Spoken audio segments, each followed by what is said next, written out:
নিৰ্বাচনী প্ৰচাৰৰ অন্তিম দিনটোত ৰঙিয়াত ভৱেশ কলিতাৰ শক্তি প্ৰদৰ্শন। ৰঙিয়া মোদী ফিল্ডৰ পৰা ভৱেশ কলিতাৰ সমৰ্থনত বিশাল বাইক ৰেলী। ৰঙিয়া নগৰৰ মাজেৰে গৈছে ভৱেশ কলিতাৰ বিশাল বাইক ৰেলী। ৰঙিয়া সমষ্টিৰ বিৰোধী এইবাৰ ক'ৰবাতে ৰ'ব বুলি মন্তব্য ভৱেশ কলিতাৰ। আজি বিয়লি 5 বজাত অন্ত পৰিব ৰাজ্যত নিৰ্বাচনী প্ৰচাৰ।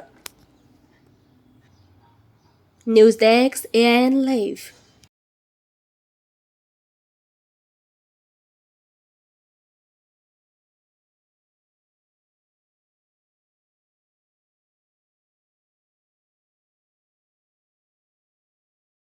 ৰঙিয়া বিধানসভা সমষ্টিৰ সন্মানীয় ভাৰতীয় জনতা পাৰ্টীৰ মিত্ৰদলৰ প্ৰাৰ্থী ভৱেশ কলিতা ডাঙৰীয়াৰ আজি অন্তিম প্ৰচাৰৰ অন্তিম কাৰ্যসূচী বিশাল বাইক ৰেলী।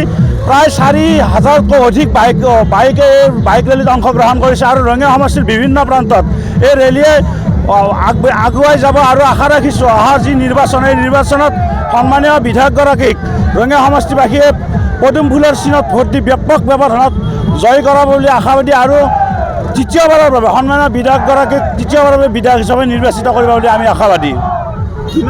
কিমান কিলোমিটাৰ জোৰাই ৰেলী? আজি প্ৰায় সমষ্টি 5 বজালৈকে যিহেতু এই প্ৰচাৰৰ অন্তিম সময় 5 বজালৈকে আমাৰ এই যি 4,000তকৈ অধিক বাইক ৰেলীত যি বাইক অংশগ্ৰহণ কৰিছে তেওঁলোকে 5 বজাৰ আগলৈকে এই বাইক ৰেলীত থাকিব আৰু সমষ্টিৰ প্ৰায় প্ৰান্ত চুই যোৱাৰ বাবে চেষ্টা কৰিব। আশা ৰাখিছোঁ 50,000তকৈ অধিক ব্যাপক ব্যৱধানত সন্মানীয় ভৱেশ কলিতা ডাঙৰীয়াই বিধায়ক হিচাপে পুনৰবাৰ নিৰ্বাচিত হ'ব।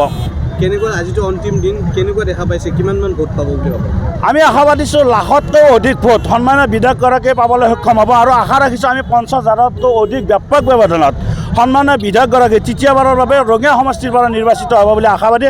আৰু ৰঙিয়া সমষ্টিৰ সন্মানীয় ভোটাৰ ৰাইজে ইতিমধ্যে সংকল্প লৈছে যে উন্নয়নৰ স্বাৰ্থত সন্মানীয় বিধায়কগৰাকীক তৃতীয়বাৰৰ বাবে বিধায়ক হিচাপে নিৰ্বাচিত কৰিবলৈ আগবাঢ়িছে। আৰু ইয়াৰ জ্বলন্ত উদাহৰণ আজি ইয়াত দেখিছে 4,000তকৈ অধিক বাইক থকা সন্মানীয় ব্যক্তিয়ে এই বাইক ৰেলীত অংশগ্ৰহণ কৰিছে আৰু স্বইচ্ছাই ইয়ালৈ ওলাই আহিছে।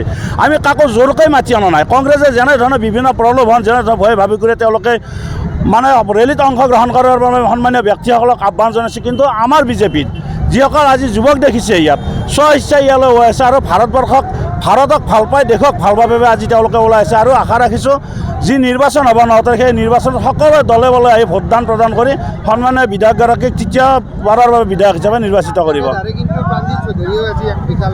আপোনালোকে ভিডিঅ' ফুটেজত গম পাব প্ৰাণজিৎ চৌধুৰীৰ ৰেলী আৰু আমাৰ ৰেলীৰ মাজত বহুত ডিফাৰেঞ্চ। প্ৰাণজিৎ চৌধুৰীত আমি দেখিছোঁ 200তকৈ বেছি মানুহ হোৱা নাই, 200 বাইক ৰেলীত অংশগ্ৰহণ কৰিছে, কিন্তু আমাৰ যি দেখিছে 4,000তকৈ অধিক ইয়াত মানে বাইক ৰেলীত সন্মানীয় ব্যক্তিয়ে অংশগ্ৰহণ কৰিছে আৰু সমস্ত ৰঙিয়া সমষ্টিক চুই যাব এই ৰেলীয়ে।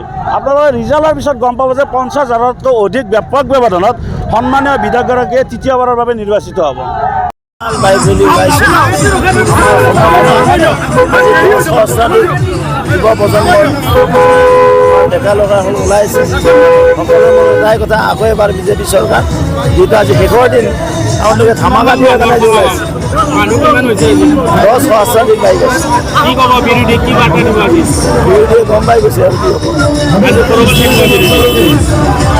সমৰ্থন NDAৰ সমৰ্থনত 10 সহস্ৰাধিক যুৱক যুৱতী ওলাইছে আৰু যুৱ প্ৰজন্মৰ ডেকাসকলে ওলাইছে। সকলোৰে মুখত এটাই কথা যে আকৌ এবাৰ বিজেপি চৰকাৰ, আকৌ এবাৰ মাননীয় মুখ্যমন্ত্ৰী মহোদয়ৰ বলিষ্ঠ নেতৃত্বত চৰকাৰ। সেই নিমিত্তে আজি শেষৰ দিনত ধামাকা দিবলৈ সমগ্ৰ ৰাইজে ওলাইছে। 10 সহস্ৰাধিক যুৱক ওলাইছে। পুৰা চহৰখন ঘূৰিব আৰু বাটত যাব। যিকোনো খবৰ বিজ্ঞাপনৰ বাবে যোগাযোগ কৰক 7896121996।